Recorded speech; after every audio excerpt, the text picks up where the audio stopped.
ભાવનગર જિલ્લાના ગારિયાધાર પંથકમાં સિંહે રોડ પર લટાર મારી। ગારિયાધારના લુવારા ગામ નજીક શેત્રુંજી નદીના પટમાં સિંહ રોડ ક્રોસ કરતો જોવા મળ્યો। સ્થાનિકોએ સિંહનો વીડિયો કેમેરામાં કેદ કર્યો। સિંહની રોડ પર લટારથી વાહન ચાલકો રોડ પર અટવાયા। સિંહોની લટારનો અદ્ભુત વીડિયો સોશિયલ મીડિયામાં વાયરલ થયો છે। વલસાડ જિલ્લામાં સાર્વત્રિક વરસાદી માહોલ। આજે સવારથી જ તમામ તાલુકાઓમાં સરેરાશ 1 ઇંચથી વધુ વરસાદ ખાબક્યો। ઉમરગામ સંજાણમાં વરસાદથી રસ્તાઓ પર પાણી ભરાયા। વાહન ચાલકોને અને રાહદારીઓને પરેશાનીનો સામનો કરવો પડ્યો। આ તરફ વડોદરાના શિનોરમાં મેઘરાજાએ ધબધબાટી બોલાવી। સાધલી અને પોરને જોડતા મુખ્ય માર્ગ પર પાણી ભરાયા। માર્ગ પર નદી વહેતી હોય તેવા દ્રશ્યો સર્જાયા। પાણી ભરાતા વાહન ચાલકો મુશ્કેલીમાં મુકાયા। માર્ગ પર ભરાયેલા પાણીના કારણે નોકરિયાતો અટવાયા। ભૂખી નદીના પાણી સાધલી પોરને જોડતા માર્ગ પર ફરી વળ્યા અને 2.5 ફૂટ જેટલા પાણીમાંથી રાહદારીઓ જીવના જોખમે પસાર થતા જોવા મળ્યા।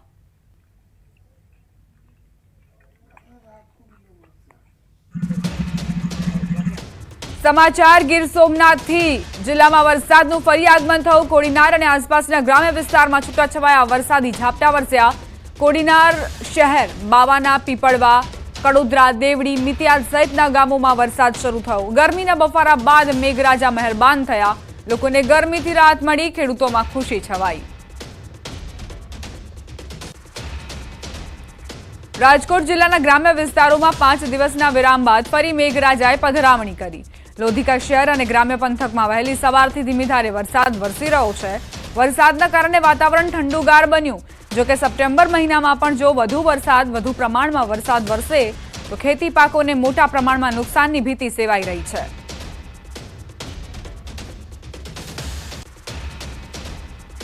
बनासकांठाना मुख्य मथक पालनपुर में धोधमार वरसाद पड्यो। वरसादना कारणे पालनपुर अंबाजी मुख्य हाईवे पर ढींचणसमा पाणी भराया। जेने लईने वाहन चालको मुश्केलीमां मुकाया। हाईवे पर पाणी भराता वाहन चालको पाणीमांथी पसार थवा मजबूर बन्या। जेने लईने अनेक वाहनों बंध पड़ी रह्या छे। पालनपुरथी अंबाजी अने वडगाम तरफ जता आ मुख्य हाईवे पर रोजना हजारों वाहनों पसार थई रह्या छे। जो कि दर वर्षे आ हाईवे पर आज परिस्थिति सर्जाता स्थानिको अने वाहन चालकोमां भारे रोष व्याप्यो। वाहन चालकोए हाईवे पर भराયેલ पाણીના નિકાલની માંગ કરી। હું હનુમાન ટેકરી વિસ્તારમાંથી આવું છું। અહીંયા અમે દેખીએ છીએ છેલ્લા કેટલાક 4 મહિનાથી તો વરસાદની સિઝનના અંદર સાહેબ અંબાજી નેશનલ હાઈવે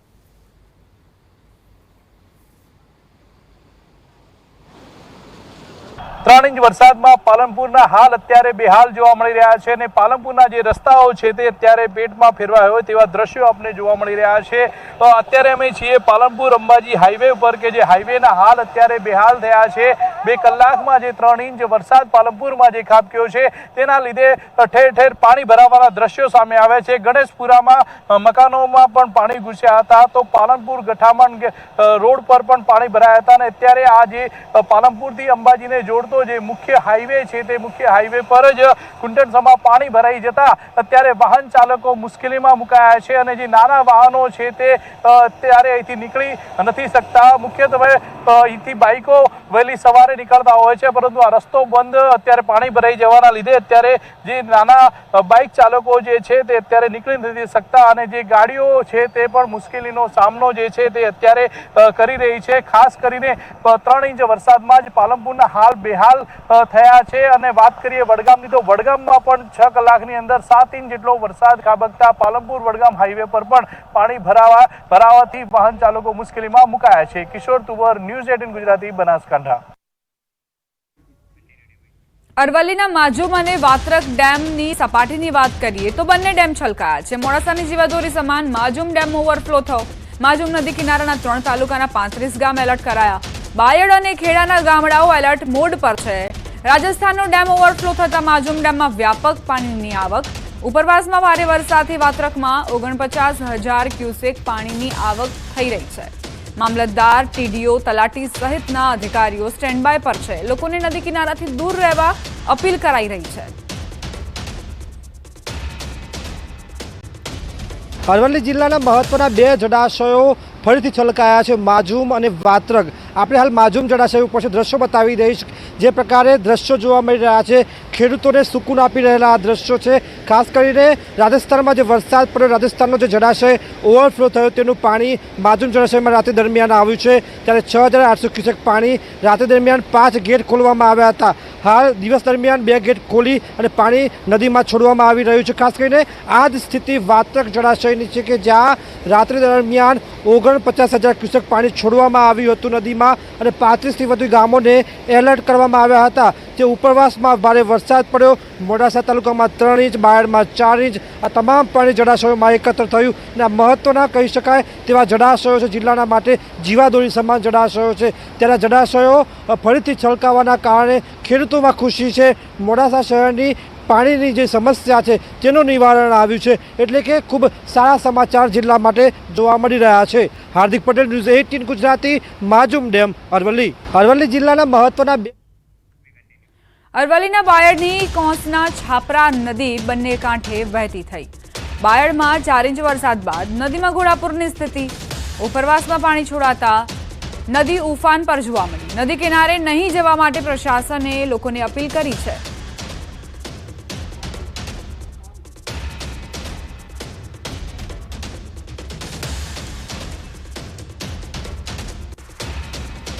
મહીસાગરથી સમાચાર। વીરપુર નજીકનું તુલસી તળાવ ઓવરફ્લો। રણજીતપુરા ગામે આવેલું તળાવ છલકાયો। તળાવની પાળ ધસી પડતા તળાવ ફાટવાની દહેશત। હાલ પ્રશાસને જાણ કરવામાં આવતા મામલતદાર તળાવ પર પહોંચી ધોવાયેલ પાળ ઉપર પ્લાસ્ટિકની પટ્ટી નાખવામાં આવી છે। ઓવરફ્લો તળાવમાંથી 2 ફૂટ જેટલું પાણી ઓછું કરવામાં આવ્યું છે। તળાવના ગેટમાંથી પાણી છોડી તળાવમાંથી પાણી ઓછું કરવામાં આવ્યું। જો તળાવ ફાટે તો રણજીતપુરા ગામની તમામ ખેતી સહિત અરવલ્લીના કેટલાય એવા ગામોમાં પાણી ફરી વળે તેવી દહેશત। મહીસાગર જિલ્લાના વીરપુર તાલુકાના રણજીતપુરા ગામે જે ઓવરફ્લો તળાવ થયું છે, ગામ લોકોમાં દહેશત છે કે તળાવ ફાટે તો કેટલાય એવા ગામોને નુકસાન થાય, પરંતુ ગત રોજ તંત્રને જાણ કરવામાં આવી હતી અને જે તળાવની પાળ ધોવાઈ છે તેના પર પ્લાસ્ટિક નાખી દેવામાં આવી હતી। ન્યૂઝ 18 ગુજરાતી પહોંચ્યું છે રણજીતપુરા તળાવ કે જ્યાં આપ દ્રશ્યો જોઈ શકો છો કે અત્યારે જે મોટા ભાગની એ પાળ છે તે ધોવાઈ ગઈ હતી, જેથી મામલતદાર દ્વારા અહીંયા જે પાળ પર પ્લાસ્ટિક નાખવામાં આવ્યું છે। જોઈ શકો છો કે પ્લાસ્ટિક નાખી અને અત્યારે પાળ ના ધોવાય તે માટે તાત્કાલિક ધોરણે કામ કરવામાં આવી રહ્યું છે।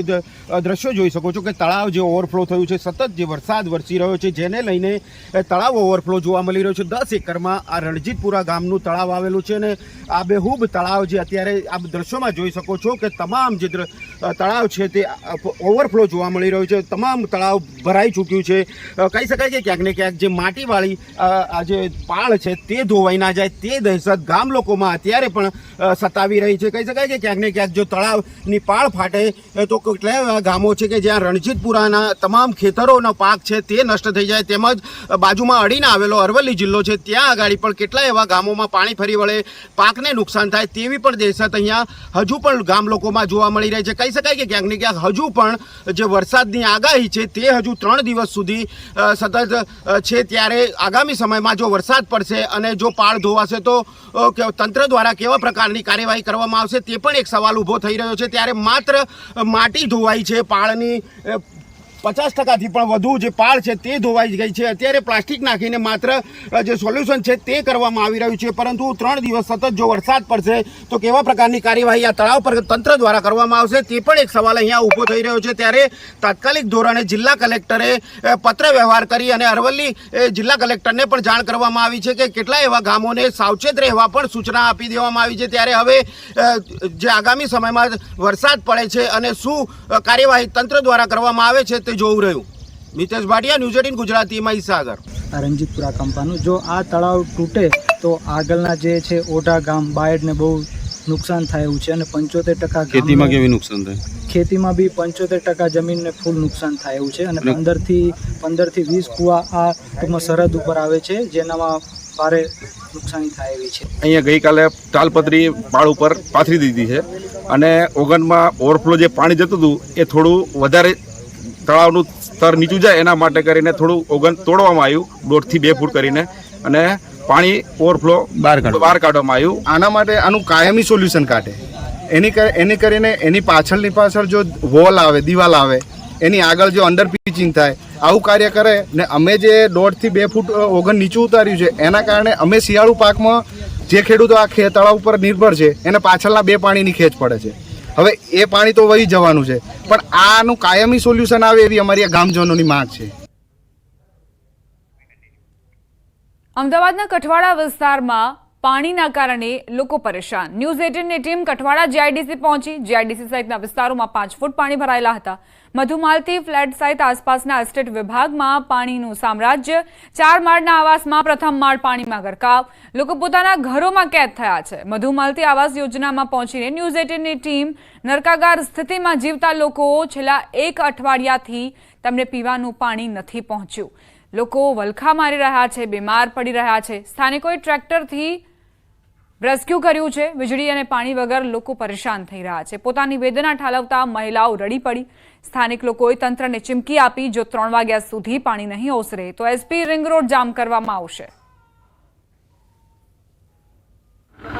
ગરીબોની વેદના કોણ સાંભળશે? આ સૌથી મોટો સવાલ છે. શું ગરીબ રહેવું એ પાપ છે? ગરીબ રહેવું એ શું ખોટું છે? કારણ કે જે ગરીબ લોકો છે તેને કોઈ નથી સાંભળતું કે કોઈ તેની તકેદારી પણ નથી રાખતું. એ આ દ્રશ્યો છે મધુમાલતી વિસ્તારના. એ જે કઠવાડાની આ મધુમાલતી જે ફ્લેટ છે તેમાં આપ જોઈ શકો છો. મારી સામે જે દ્રશ્યો જોવા મળ્યા એ કરુણામય કદાચ રડવું આવી જાય તે પ્રકારના દ્રશ્યો છે. લોકો બીમાર છે ઘરોની અંદર. ટ્રેક્ટરના માધ્યમથી લોકોને બહાર લઈ જવા પડે છે. વડીલ જોડાયા છે, બહેન જોડાયા છે, વાત કરશું. તમે અહીં રહો છો, કેવી સ્થિતિ 3 દિવસ 4 દિવસથી જોવા મળી રહી છે? ગંભીર સ્થિતિ છે. બાળક બીમાર થઈ જાય છે. પરીક્ષા આલવા માટે સમય નહીં, જવી નહીં, જાય નહીં શકે. આંખમાંથી રડવું આવી જાય કે આવું જિંદગીમાં હા, રડવું આવી જાય અમારે કે આપણે આ ઘરમાં રહી છે ને આવી સ્થિતિ આપણા આવી બાળકોની. રીતે સ્થિતિ થઈ જાય. અમારું કોઈ જવા આવવાની અવર સવર હોતી નથી. એમ નહીં તો હું કેવું, સરકારને શું કેવું છે કે તમારું કઈ અમારે કામ હારા રોડ એમ કશું કામ કરે બધું. શું કેવું છે? તમે તમારા હાથમાં બાળક છે, હું જોઈ રહ્યો છું. કે સ્થિતિ છે કે આ જો કે મધુમાલતીની શું પરિસ્થિતિ છે. અમારા છોકરાની વહુ બીમાર થઈ ગઈ છે, એને દવાખાને લઈ ગયા. કેવી રીતે લઈ ગઈ તો આ ટ્રેક્ટર બોલાવી છે અને અમે દવાખાને લઈ ગયા રહે છે. મારું નાનું બાળક છે, બીમાર થઈ જાય તો એની જવાબદારી કોણ? હે, બાળકો મેં જોયા ઘણા બધા બાળકો. આપ ખુદ આ બીમાર છે બેન? હા, બીમાર છે. મારી વહુ છે છોકરાની, એ બહુ બીમાર છે. એને દવાખાને બીપી ઓછું થઈ ગયું છે. હવે એમ થાય કે નરકાગાર સ્થિતિમાં જીવે. નરક આના કરતા પણ સારું. નરક બી સારું કહેવાય. એવી જિંદગી છે અમારી અત્યારે. બહુ અમારો બહુ કપરો વિસ્તાર અત્યારે સમય. 2 વખત આવું થયું નતા. ત્રીજી વાર આવી હતી, પાણી ભરાઈ ગયું છે. શું કરવું? અમારે કેવી બહાર નીકળવું એ જ મુસીબત આવીને પડી છે અમારા ઉપર. આખી રાત કેવી નીકળી? રાત તો અમારે કેવી રીતે લાઇટ બી ના હોય. અમારે કેવી રીતે જીવવાનું કે બાળકો કેવી રીતે રહે? અને એ પાણીમાં, એ પાણીની અંદર કેવી રીતે રહેવાય? કયો ગંદકીમાં જમવા પાણી કશું અમારી જોડે હોય નહીં તો અમે શું કરીએ? રોજ લઈને ખાવા વાળા માણસો શું કરી? આમ થાય ને કે નરક રડવું આવી જાય કે રડવું આવી જાય ને. શું અત્યારે રડીએ જ છીએ અમે, એ જ સમજી લો. રડીએ જ છીએ અમે. કારણ કે આવી રીતે લઈ જઈએ કે દવાખાને લઈ, દવાખાના નહીં, અમારી સુવિધા નથી દવાખાની. બહાર લઈને જઈએ તારે. મહિલાની બેટા કેટલામાં ભણે છે તું? તું 2-3 દિવસથી પાણીમાં છે? આવી રીતે જ છે? આવી રીતે જાય છે સ્કૂલે જાય છે આવી રીતના? ઓકે. આજે શું કે બાળકોની સ્થિતિ કેવી રીતે છે, લોકોની? વડીલ, આ સ્થિતિ આટલી ભયાનક, કદાચ નર્ક આના કરતાં પણ સારું માની શકાય. આ પરિસ્થિતિ પાછળના 10 દિવસથી પબ્લિક સહન કરી રહી છે, છતાં તંત્ર અહીંયા આવીને અમને ઉઘાડતી નથી. અત્યારે હાલ જોઈ શકો છો કે બીમાર માણસોને અમે રેસ્ક્યુ કરીને બહાર દવાખાને મોકલી રહ્યા છીએ. ટ્રેક્ટર તમારા માધ્યમથી. આ સાથે જ બુલેટિનમાં અત્યારે બસ આટલું જ. વધુ અપડેટ્સ માટે આપ જોતા રહો ગુજરાતની number 1 news channel news 18 Gujarati.